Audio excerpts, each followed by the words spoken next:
पिछले वीडियो में हमने मरकरी यानी बुध ग्रह के बारे में जाना था। हमें लगा था कि सूरज के सबसे पास होने की वजह से यह ग्रह सबसे ज्यादा गर्म होगा, लेकिन हम गलत थे। सोलर सिस्टम में यह ग्रह मरकरी के मुकाबले सूरज से थोड़ा ही दूर है, लेकिन गर्मी के मामले में उसे काफी पीछे छोड़ देता है। आज हम बात करेंगे वीनस यानी शुक्र ग्रह की, एक ऐसा प्लैनेट जब सूरज पश्चिम यानी वेस्ट से निकलता है, जब बारिश पानी की नहीं बल्कि एसिड की होती है, और जहाँ का प्रेशर आपको कुछ ही सेकंड में पिचका सकता है। वीनस लगभग 4.5 बिलियन साल पुराना है, बिल्कुल अर्थ की तरह। इसका डायमीटर 12,104 किलोमीटर है, जो अर्थ के डायमीटर से काफी मिलता जुलता है। इस वजह से इसे अर्थ का जुड़वा या ट्विन भी कहते हैं। मरकरी की तरह वीनस के पास भी कोई अपना चांद नहीं है, लेकिन मरकरी के अपोजिट वीनस कहीं पर भी बर्फ या आइस छुपा कर नहीं रखता।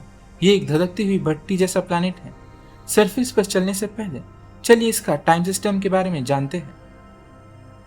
जैसे हमने मरकरी पे देखा कि एक दिन उसके 1 साल से ज्यादा लंबा होता है, वीनस इस मामले में चीजों को और भी एक्सट्रीम लेवल पर ले जाता है।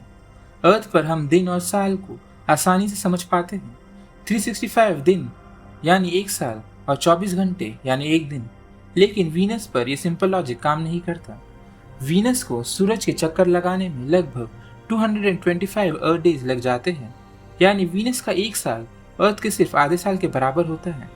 लेकिन ट्विस्ट यहाँ आता है, वीनस अपने एक्सिस पर इतना धीरे घूमता है कि उसका एक सनराइज से दूसरे सनराइज तक लगभग 243 अर्थ डेज लग जाते हैं।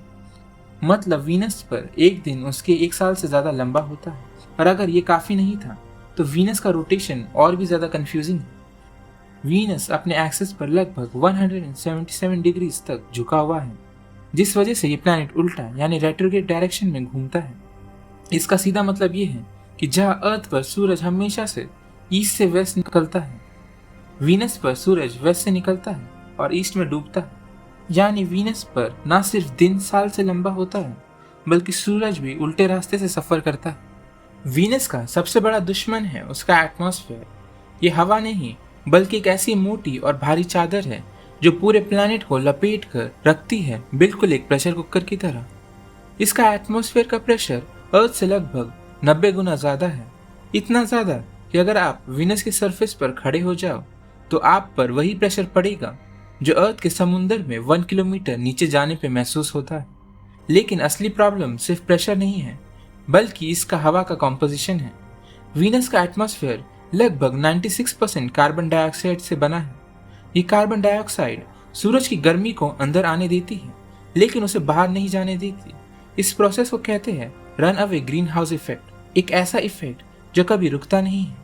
इसी वजह से वीनस का टेम्परेचर दिन हो या रात, पोल हो या इक्वेटर, लगभग 460 डिग्री सेल्सियस पर बना रहता है।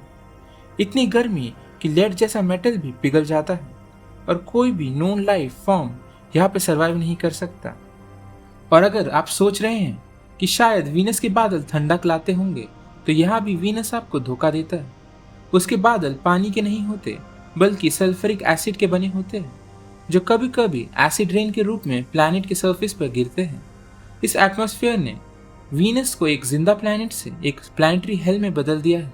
वीनस की सरफेस शांत नहीं है, एक एक्टिवली रीशेपिंग वर्ल्ड हो सकता है।